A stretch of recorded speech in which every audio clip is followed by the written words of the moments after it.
Border agents have intercepted more than 1,900 stolen vehicles. We'll give you an update on the national plan to combat auto theft tonight. And police dismantle a magic mushroom lab near Kitchener. They're executing search warrants in Hamilton and Guelph. And from sidewalks to skylines, we'll take reaction to the proposed 10-year action plan for Toronto's local economy. This is Live at 5.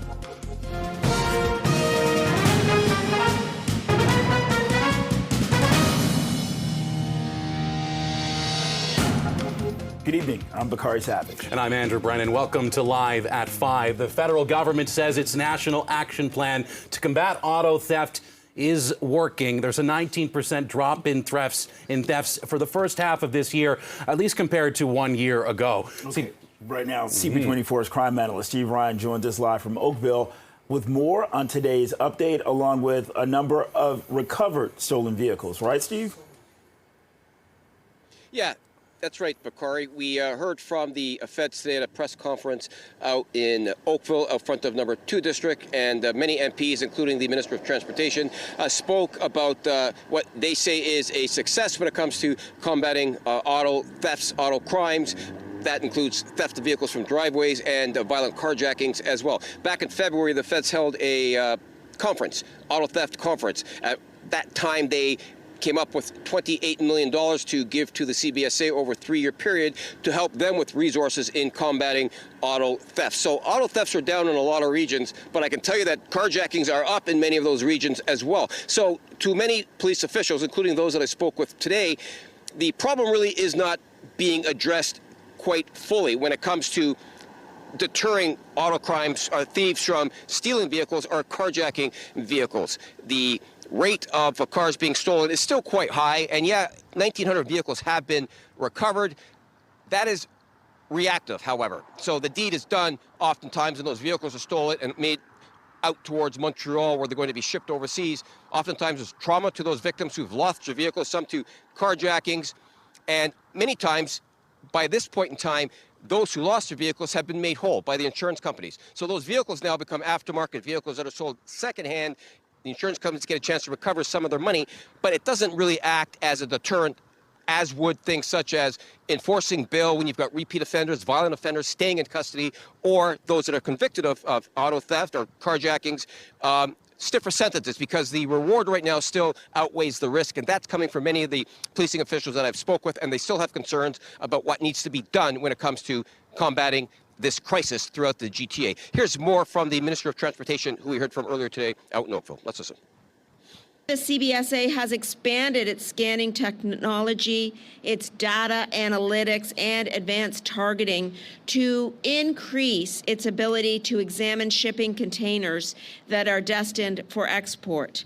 The CBSA has also established a 24/7 central point of contact for police to coordinate requests to locate vehicles that may be tracked to a port. So again, that is good news, and it is a step in the right direction. There is some satisfaction as well, knowing that these crooks aren't going to profit from their criminality, and it could act as some sort of a deterrent as well when it's harder to get those vehicles offshore. But more of a deterrent, according to the police officials that I've been talking with, would be stiffer sentencing for conviction, and those on charges to be kept in custody if they continue to commit the same offenses. Police officials say that that is the key to solving this crisis, because that would be the key deterrent, not so much recovering vehicles after the fact. That's more reactive, and the police are looking for proactive solutions. Send it back to the desk. Steve Ryan reporting for us. Thanks as always, Steve. Well, police are dismantling a clandestine lab. This is east of Kitchener. They say it was being used to produce magic mushrooms. And CP24's Lindsay Biscaya is joining us now in studio with details on this investigation. Lindsay, they're finding magic mushrooms in the middle of almost nowhere here.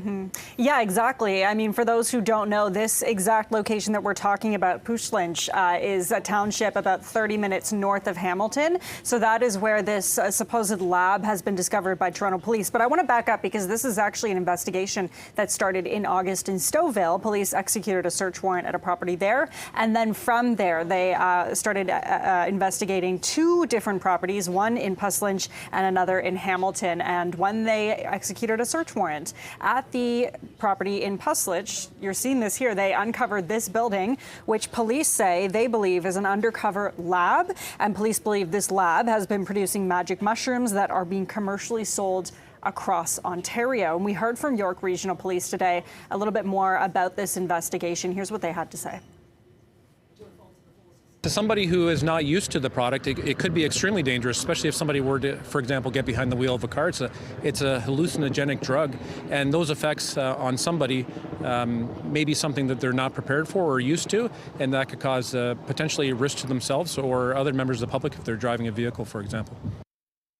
So obviously that warning from police saying, particularly for those who are not used to this drug, it can be incredibly dangerous. Police also saying that they're seeing more and more of this. They're having more of these investigations uncovering, labs or other people who are maybe selling magic mushrooms. So this is becoming more common in Ontario. Lastly, just before I send it back to you, Bakari and Andrew, important to note that in this location, police are taking down this lab right now and continuing their investigation. So if you live in that area and you see a lot of police in that area over the next day or so, that's why. Back to you. Okay, CP24's Lindsay Biscaya live in studio on Magic Mushrooms. Thanks a lot. Right now it's 5:06, 9 degrees. Let's get a check on the commute with CP24's traffic specialist, Adjoa and Bois. Adj. Yeah, it's been a busy go this afternoon and still watching problems long-standing, Bakari, on the southbound lanes of the Don Valley Parkway. This is just through Lawrence. Ongoing collision being cleaned up.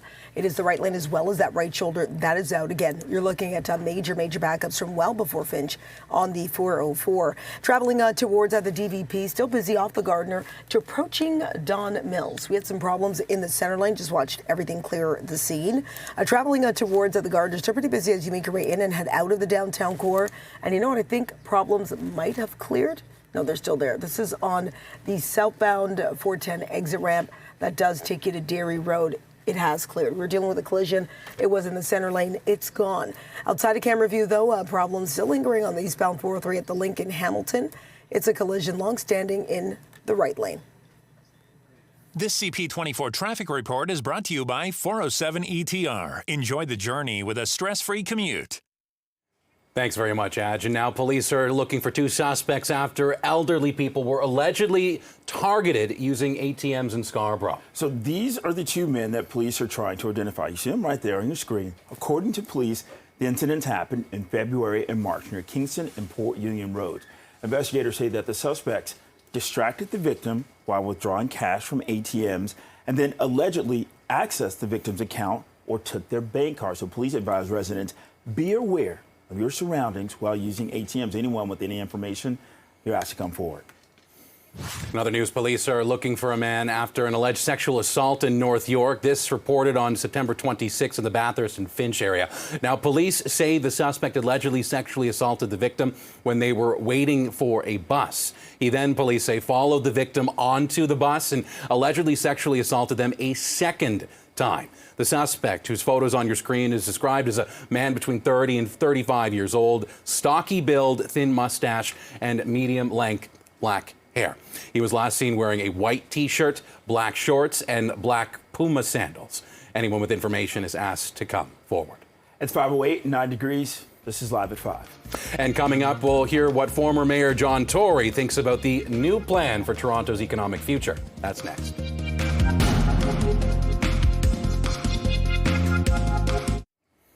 Mayor Olivia Chow and Toronto's budget chief, Shelley Carroll, have unveiled a long-term plan to support the local economy. Okay, CP24's Beatrice Vaisman joins us live with more on what this plan means. Beatrice, you've been covering this all day. I have, Bakari, and it comes at a time when affordability has never been more difficult here in the city of Toronto. So let's find out what former Toronto Mayor John Tory thinks about the new mayor's plan. John, good to have you. What did you think when you heard of this 10-year action plan, sidewalks to skyscrapers? Well, first of all, I should say that like all of these plans, it depends on some kind of reshaping of civic finances with help from the other governments. And I support the mayor in saying that that needs to happen. I said it throughout the time I was mayor, and the mayors before me said it, and it's just true, it needs to happen. But I don't think the document, I mean, it's a good start in talking obviously about housing affordability, talking about congestion. It doesn't spend enough time on taxes and on city finances, because in the end, if you want the healthy main streets, for example, that the report talks about, then you need to keep taxes low for small businesses, restaurants, and shops, and so on. I don't think a lot of people out there realize that small businesses, restaurants, and shops pay tens of thousands, $30,000, $40,000, $50,000 in taxes to the city before they open the doors and turn the lights on. And this is a huge burden on them, and if it keeps going up, and if taxes keep going up for individual residents, then you're going to have a continuing problem with the economy, because we need people to stay here, to be able to live here. And then I think the other thing it doesn't do as much of as I might have expected is to talk about building on our strengths and preserving our strengths. And that includes industries like film, like financial services, like the tech industry, which has suffered recently in terms of our competitive opportunity. And I think we need to talk about that. And then finally, we need to talk more about red tape.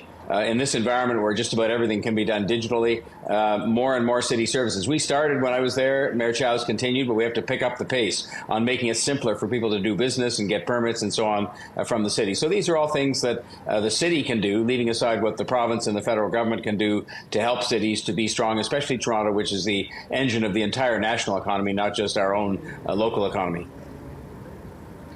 How tough is it, John, to put forward a plan like this that really it tackles everything from quality of life to addressing mental health to addressing congestion to small business to Main Street to dealing with AI and the tech sector and trying to prevent the brain drain? I mean, it's pretty broad stroked. And then the asterisk here is, but we need more money from the provincial government to do any of this.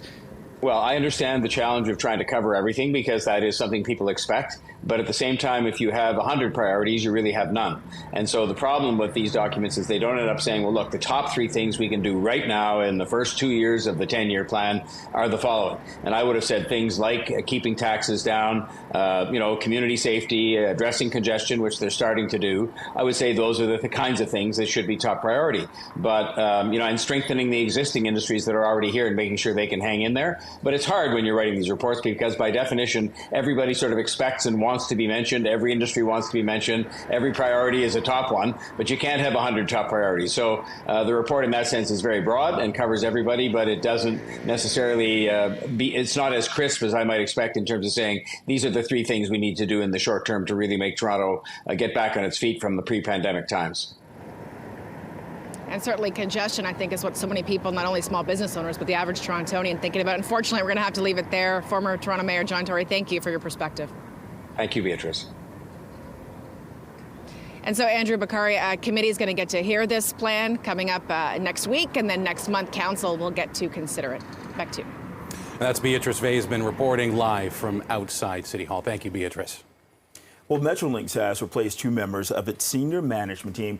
This as it deals with delayed rapid transit projects. Now, according to an internal memo obtained by CTV Toronto, the chief planning officer and chief operating officer of the rapid transit conglomerate have been let go. Metrolink says their mandate has grown in scope in recent years, and there was a need to evolve and adapt.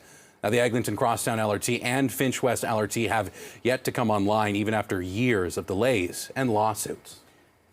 Now, Mayor Olivia Chow also was asked today about this shakeup at a provincial transit agency. It's not up to me to comment on the inner workings of Metrolinks and the structure as who does what in Metrolinks, but it's good indication there's some shake-up, but really it's up to the Minister of Transportation and the CEO of Metrolinks.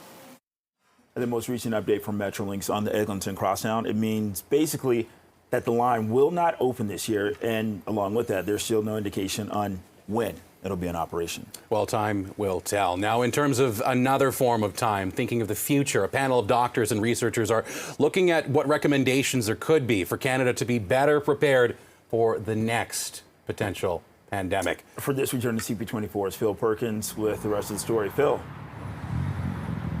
Bakari, Andrea, speaking of time, this group, including Dr. Fahad Razak, who is an internal medicine specialist at St. Michael's Hospital, they're part of a group of experts from all over the country. They were asked by Health Canada to conduct this independent review, and they looked at the past and how Canada reacted in 2020 when COVID-19 hit these shores and wreaked havoc in this country. They realized that the country was not prepared. And unfortunately, nearly 5 years later, we are still ill prepared. Now, a lot of their suggestions and a lot of the red flags that they pointed out didn't have anything to do with the amount of doctors or nurses, the amount of emergency beds, which we know we have issues with. They were talking about mainly information, bringing in the information, getting it out at a timely manner, in real time, and in one concise message as well. I vividly remember being at Queen's Park, being told one thing by the Ontario government, what they're going to do to address the pandemic, and then hearing something completely different from a totally different provincial government on the other side of the country in British Columbia. And so what they realized is that there needs to be some centralized information hub to not only do research on whatever the pandemic is surrounded around, but also to get information out quickly and efficiently, and in that also build trust, because they say when people are getting information from different levels of government, municipal, provincial, federal, territorial, it creates some form of mistrust, and unfortunately for some people, they end up on Hospital Row. They also talk about there needs to be more surveillance, more information, more support for racialized people, people who are living on the streets as well. So here's Dr. Fahad Razak with more on this independent review and how we can better prepare ourselves for the next pandemic. The goal of science is to use the best available evidence to get the best estimate of what you should do at that time.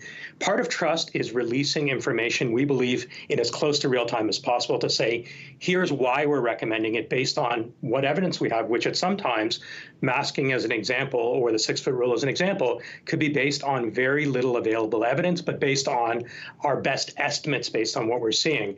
And I think the best way of establishing trust with the public is to show that information, show where you are more certain and sometimes less certain, and show when the recommendations change, why they are changing. He did also talk about and highlight the fact that the wastewater data to see how prevalent a virus is in a community, that was an actual good thing that Canada did during the pandemic, picked up quickly. That needs more funding to make sure, again, they're prepared for the next pandemic, whenever that may be. Back to you guys. And that's Phil Perkins from Hospital Row. Thank you, Phil. Right now it's 5:18, 10 degrees. This is Live at 5. Today's World Food Day. We'll tell you when we come back how food banks across our city and beyond are handling increasing demand. And some local food banks are speaking out after falling well short of the goals their recent Thanksgiving drives were supposed to achieve. Yeah, and they're talking about more and more need. And CP24's Kayla Williams joins us live now with more. Kayla, we've been hearing the story over and over again. The need is there. The question is what about the donations? Yeah, exactly, Andrew and Bakari. You know, you mentioned it. This is not the first time that we have covered this story, talking about the fact that food banks are in dire need of help and support. Of course, they love the volunteers and the donations, but they also need that financial support as well. But again, the story remains that more and more people are relying on the food banks. And so the supply and demand is certainly what is the center of all of this. And we heard from Neil Hetherington. He is the CEO of the Daily Bread Food Bank. We are here inside their local facility here in the city of Toronto. And he talked about the fact that, again, 1 in 10 Torontonians rely on a food bank for their food, for support.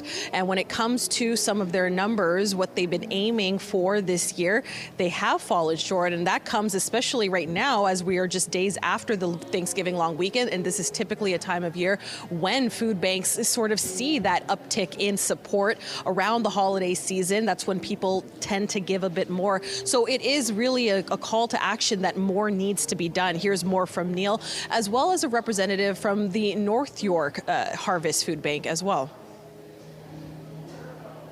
We received about $30,000 in cash donations over the Thanksgiving weekend, which is going to be amazing for our community, but definitely with more than 1 in 10 Torontonians accessing food banks, we need to do much more. And we run 365 days a year, so we need to make sure that we have food for everyone to access.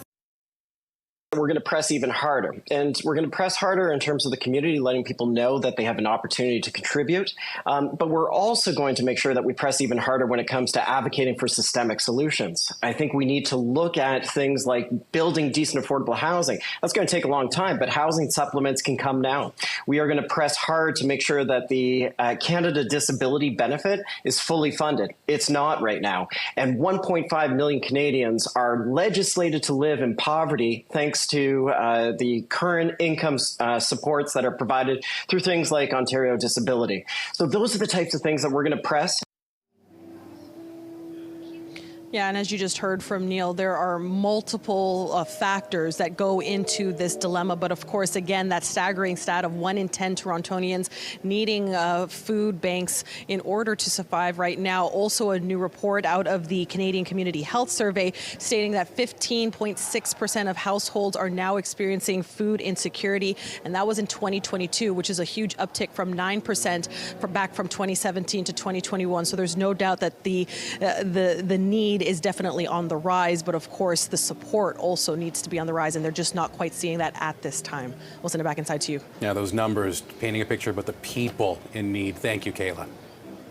Well, demand for electricity in Ontario, it's expected to soar in the years ahead. This is due in part to a couple things. One, electric vehicle manufacturing, as well as AI data centers. Now, the Independent Electricity System Operator, ESO, says demand will rise 75% by 2050. This is also revised from the 60% projection that they had from last year. The IESO expects industrial demand alone to climb nearly 60% by 2035, with those EV plants starting production, and also saying 16 new data centers are scheduled to be in service by that year, and that will account for 13% of new demand. The IESO and province say they're ready for the added strain that's coming to the grid. And the Ford government says that it is looking at using a mix of natural gas, hydroelectricity, nuclear, and renewable energy to meet Ontario's power needs. It is 5:25, 10 degrees, and this is Live at 5. And coming up, an update on the status of Leafs goaltender Joseph Woll.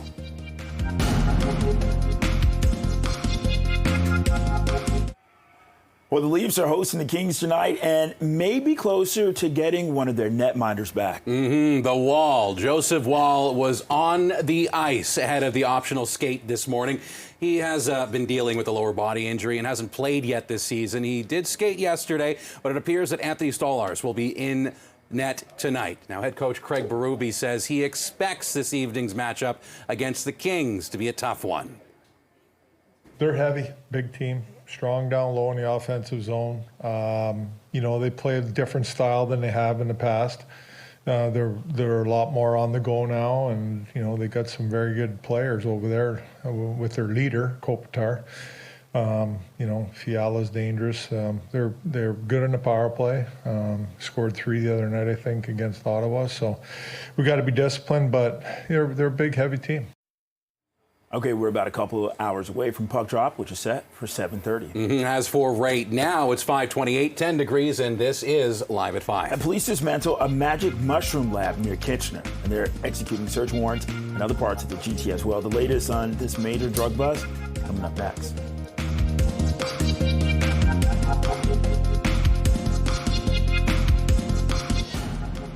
Police dismantle a magic mushroom lab near Kitchener. Now they're executing search warrants in Hamilton and Guelph.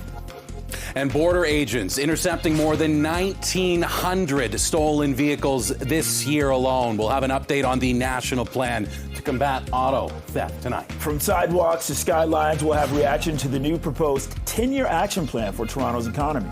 This is Live at 5.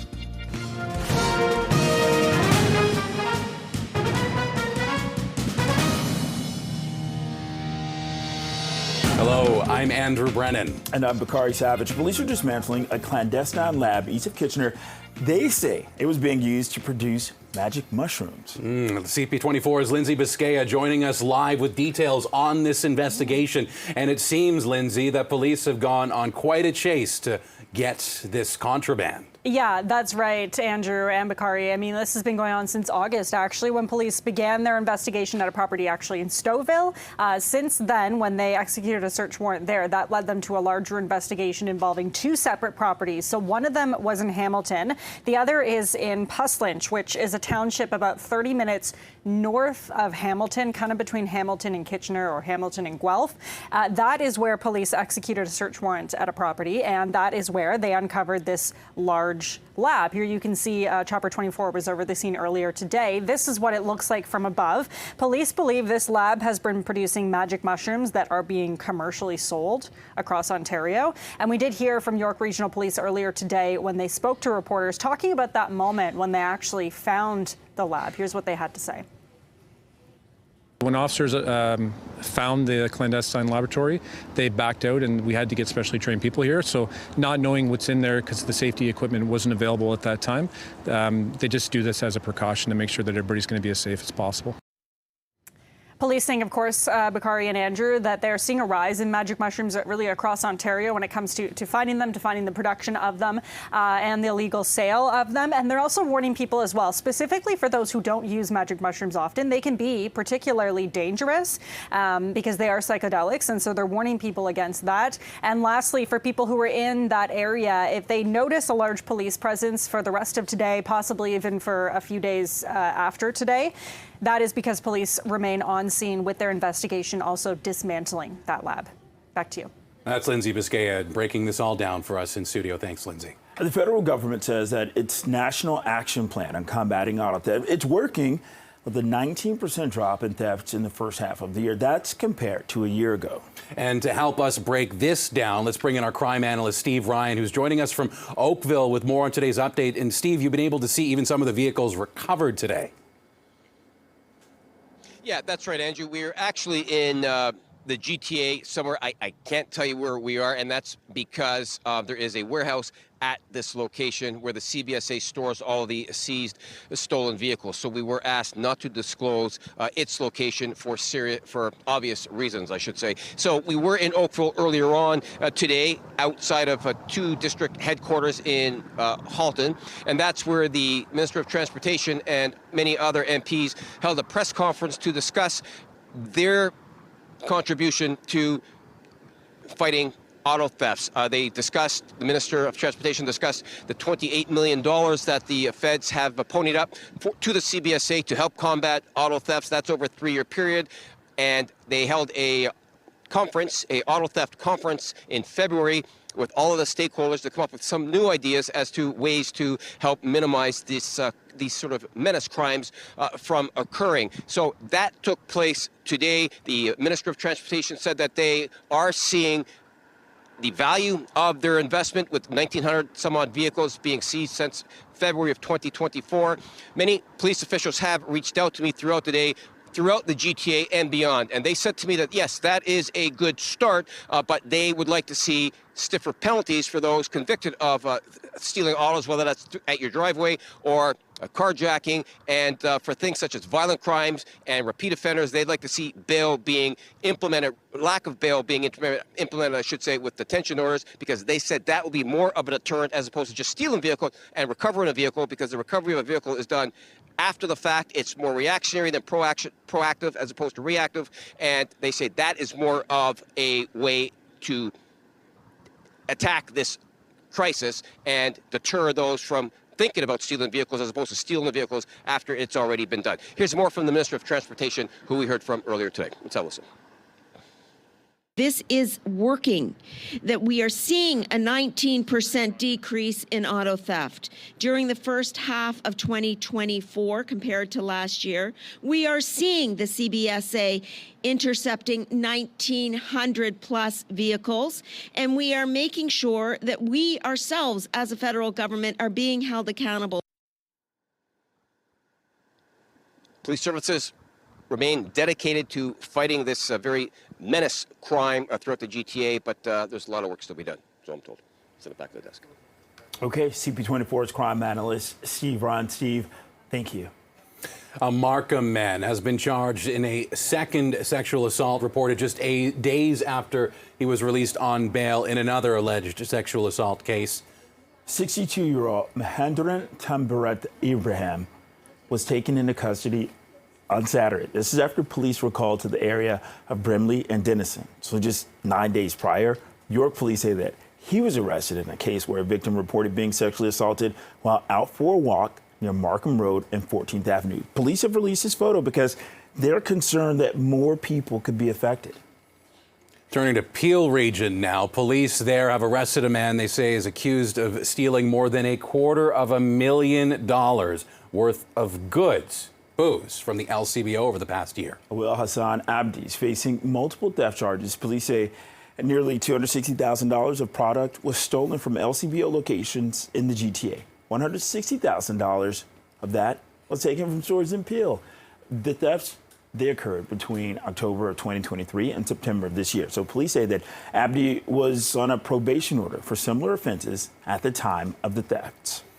Always a good time to check on traffic with Adjoa and Sia Yeboah. Doing my best, Andrew, trying to get passengers and commuters home. So if you're making your way out and you're in a vehicle and you're on the 401, on the eastbound side, patience is what you're going to need. A lot of problems happening, but I'll get you through. So eastbound on the 401, this is on the ramp in the collectors that takes you to the southbound 427. Do have the two right lanes that are out. Cars are weaving around because you have to use the collectors to get to the southbound 427. You can't use the express. So doing a number to the drive delays from the 410. Then further east on the 401, this time in the express, just as you approach the DVP 404. Left lane blocked to the collision. Collectors are where you want to be. More problems further east on the 401 this time, just on the approach to Westney. It looks like a piece of the left lane out with the collision, but the best news I could give you all afternoon long, finally, long-standing problems on the southbound for DVP just through Lawrence. It was the right lane and the merge lane that was blocked following this long-standing collision. Problems have finally cleared. I'll send it back to you both. All right, thanks a lot, Adj. You're welcome. It is 5:38, 10 degrees, and this is Live at 5. Coming up, we'll take a look at a new proposed 10-year action plan for Toronto's economy.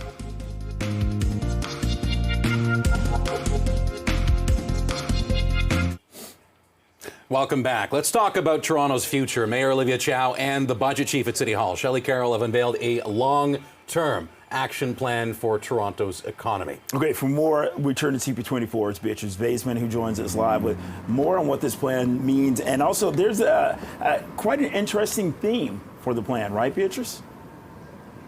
Sidewalks to skylines, Bakari and Andrew. This is a 10-year plan, so it's really focusing on the Toronto of tomorrow. This is a plan to support small businesses, to improve the main streets, which are the main arteries, the heart and soul of our city, the heart and soul of our small businesses, to improve global competitiveness, and to really create a more inclusive economy. Those are some of the key pillars that we heard from the mayor and the budget chief earlier today. This is a culmination of a year's work. A 28-member panel put this together. The majority of the panel members are those in the economic industry here in this country. And it's all about leveraging small businesses, really leveraging local talent to improve the economy. It is quite broad. It focuses on a little bit of everything. And as the former mayor, John Tory, told us the last half hour, there's not really key targets to meet. For example, these are the priorities that we're going to do in the next 2 years or 3 years. It's really just an all-encompassing plan. And it really also hinges on more support from the different levels of government, namely more support from the provincial government when it comes to perspective from small business owners. I think there's some incentives when it comes to tax incentives, for example. But the key issue that we've heard time and time again is help us ease congestion, because if people can't drive down these streets, cycle down these streets, take the TTC down these streets, they're not going to patronize our businesses. And here's what I heard from Ryan Malot from the Canadian Federation of Independent Business.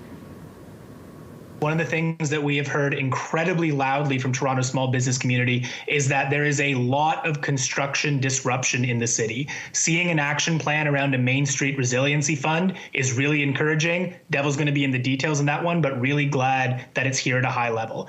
Second, we're glad that the city is going to continue to push for expanding the small business property tax subclass. That's been a recommendation of ours since it came into existence during the pandemic. And third, we're all about cutting through red tape, so having a one-stop one-stop shop for businesses licensing and knowing all the forms that they need to get going is also an encouraging sign. I think the city's focusing on a lot of the right things here.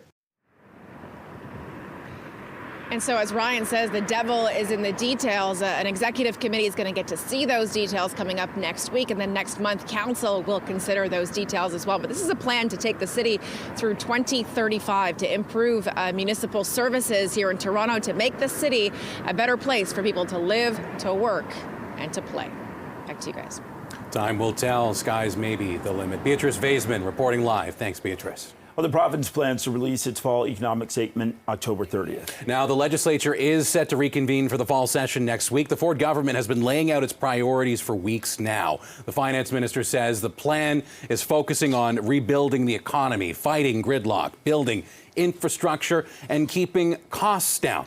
Economic statements, as an FYI, they're not full budgets, but they're updates on how the province is spending the current budget year's money. And the Ontario Medical Association says that it has immediate solutions to fix the healthcare crisis. Now, the group is highlighting 6 measures it says are needed for every Ontario resident to have a family doctor, for one, improved access to surgeries and testing. It also is pointing to fragmented coordination of care throughout the network, a lack of digital infrastructure as well, and patients living longer. That's another issue, too.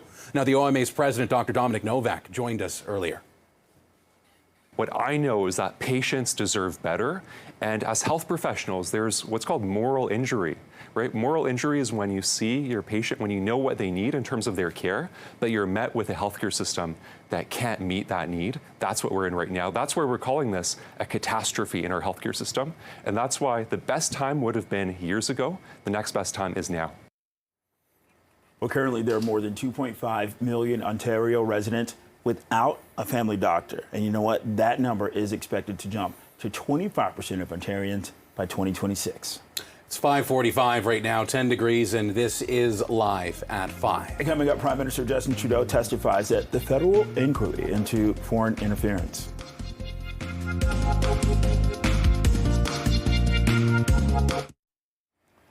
Prime Minister Justin Trudeau told the federal inquiry into foreign interference today that a number of Conservatives are involved in or vulnerable to foreign interference. Now, Trudeau is appearing before the inquiry for the second time. He says Conservative leader Pierre Poilievre has still refused to get security clearance necessary to be briefed on the list of people allegedly in his party.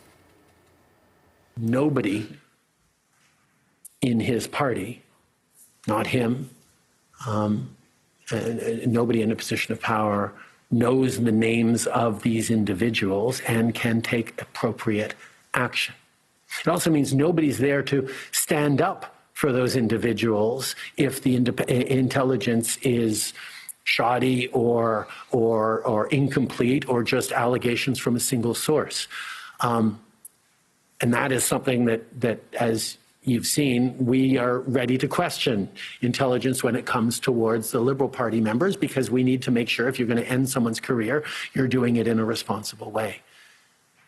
The decision of the leader of the Conservative Party to not receive the necessary clearance to get those names and protect the integrity of his party is bewildering to me and entirely lacks common sense. Conservative leader Pierre Poilievre responded to the Prime Minister's remarks in a statement which reads in part, quote, "My message to Justin Trudeau is release the names of all MPs that have collaborated with foreign interference." But he won't, because Justin Trudeau is doing what he always does. He's lying. He is lying to distract from a Liberal caucus revolt against his leadership and revelations he knowingly allowed Beijing to interfere and help him win 2 elections. And CTV political commentator Scott Reed says that Poilievre knows Trudeau cannot publicly release the names. So if you, as Prime Minister, have been briefed by CSIS or other foreign officials, other foreign and security officials in your own government about Conservatives, you don't have a mechanism to turn to Mr. Poilievre and say, hey, here's some information. You may wish to defend these people and think that the allegations are unfounded. You may wish to take action against them. You may wish to address it. But Mr. Poilievre's unwillingness to participate in security briefings and to go and to take that pledge means that there's no mechanism to address it. And the Prime Minister called that egregious, irresponsible. He was very pointed. So he tried to turn the tables on Mr. Poilievre in a sharp way at the commission today. Now, in sidestepping the question of national security, Poilievre saying that the getting of clearance would prevent him from speaking publicly about what he learns in secret briefings. Well, Sikh groups want the Indian consulates in Toronto and Vancouver to be shut down in response to shocking allegations made against India's government. Now, leading the calls are representatives from the Sikh temple in Surrey, BC, where Hardeep Singh Nijjar was president before being fatally shot last June. Now, they say they will not feel safe until the consulates are closed. Ottawa expelled 6 Indian diplomats on Monday, and the RCMP announced evidence of their alleged involvement in crimes including homicide and extortion, targeting Sikh separatist movement players in Canada. It's 5:51, 10 degrees. This is Live at 5. How much do you need to make a comfortably affordable living and get a one-bedroom apartment in the city? Well, we'll try to break that down with some information and reports next.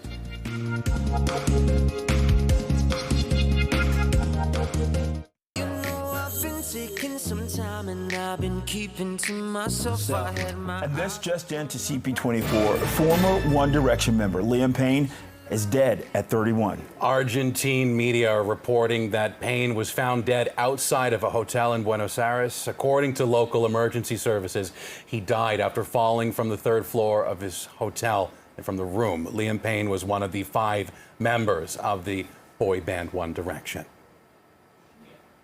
Well, Torontonians need to be making more than $90,000 a year. Get that $90,000 a year to comfortably afford a one-bedroom rental. This is according to analysis from Zoocasa. Now, this is based on the recommendation from the Canadian Mortgage and Housing Corporation that at most 32%, a third, of someone's pre-tax income should be spent on their housing. Those earning minimum wage, though, in the city would be wanting to get $860 a month in rent. However, the average one-bedroom is usually $2,500 here. And for a two-bedroom, the recommendation for yearly income is $120,000. And along with that, plenty of Ontarians are sacrificing food in order to make ends meet with the rising cost of living. So the latest MNP Consumer Debt Index found 28% of people in the province are choosing to eat less in order to save money. More than a quarter say that they've turned to bill splitting strategies like carpooling, buying in bulk, and sharing subscriptions, as well as childcare. And for a closer look at affordability in Toronto, we are now joined live by Paul Kershaw, UBC professor and founder of Generation Squeeze. Paul, I want to talk to you about that 32% benchmark. They say at most, I've always been taught, when it comes to finances, it should be no more than 30% of your pre-tax annual income. But is either even a reality? Yeah, I wouldn't sweat the difference between 32% and 30. I would actually just more focus on what your starting information shared, which is effectively you need like a 6-figure earnings right now if you're not a homeowner to be trying to cover, a relatively small place with rent. 6-figure earnings. And I just think we need to remember median income is half of that. And so there is a massive disconnect between what our labor market can pay and what our housing is costing. And we need to recognize that that's happening in no small part because we're asking a younger demographic, newcomers of any age, kind of sacrifice their standard of living so that we safeguard the nest eggs for those who've come into the housing market earlier and that they're kind of counting on for their retirement down the road. Now, as much as this is a bit of a loaded question, how do we respond to something like this and have people be able to afford to live? I really do think that if we recognize that those who are having to pay such high rents are to some degree, protecting the higher home values of those who've come before, we can find a solution. And the solution really means you have to ask people like me. I'm a homeowner from over 20 years now in Metro Vancouver, and I've seen the value of my home go up by over $1 million. Somebody like me needs to be increasingly asked, how can I contribute more to the solutions? How do I compensate those who are sacrificing their standard of living by enduring these really unaffordable housing prices so that my housing continues to at least maintain its value because I'm counting on that nest egg? And that's sort of the political bargain that politicians have been organizing our politics around. And I think, in all honesty, that's the only efficient way forward to restore affordability for those who are not yet owners. Paul, how do we get into this situation, and how does that compare to what other big cities around the world, North America, are looking at? Yeah, it's a problem that's happening in some regards around the globe, but it's got a unique pressure here in Canada. And so, Toronto has unfortunately caught up to the Metro Vancouver area, which used to be the epicenter of housing insanity in Canada. And it really is because over the last couple of decades, we normalized culturally this addiction to high and rising home values, because if you were a homeowner, you kind of got entangled in the hope that, hey, I can get a really nice, easy wealth windfall while I'm sleeping and watching television and cooking in my kitchen. And that can actually often contribute more to my financial security and saving for retirement than an actual pension plan. And we've got too organized around that. And we have to really break that addiction and know that that means those who've come after me are really experiencing a hardship that I think more and more need to talk about. How do we compensate them for that? Okay, and Paul, we're going to have to leave it right there. How do we compensate? Paul Kershaw, UBC professor and founder of Generation Squeeze. Thank you very much. You're watching CP24.